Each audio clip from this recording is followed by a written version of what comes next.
बघा प्युअर काठेवाडी गोलवाड याला म्हणते खांड.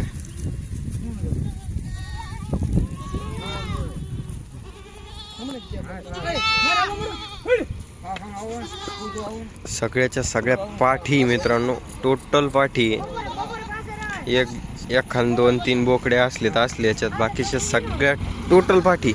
आता 12 महिन्याला मित्रांनो विचार करा तुम्ही, आजच्या 12 महिन्याला ह्या बाबाकडे काय खतरनाक खांड असन. 2-100 असन काका,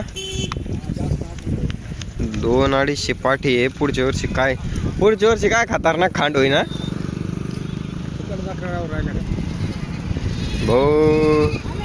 किती बकऱ्या न्या तुम्ही,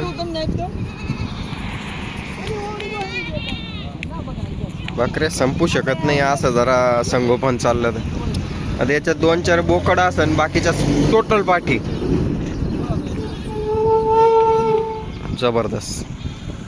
जे लोक म्हणतात ना की काठीवाडी शेळ्यांची पिल्लं डब्बा होतात, वाढत नाही, असंच होतं तसंच होतं, त्यांच्यासाठी फक्त एक, शेळ्या आणि पिल्लं बनवणारा माणूस हा तेवढ्या तग धरणारा लागतो. उंटावरून शेळ्या हाकता येत नाहीत.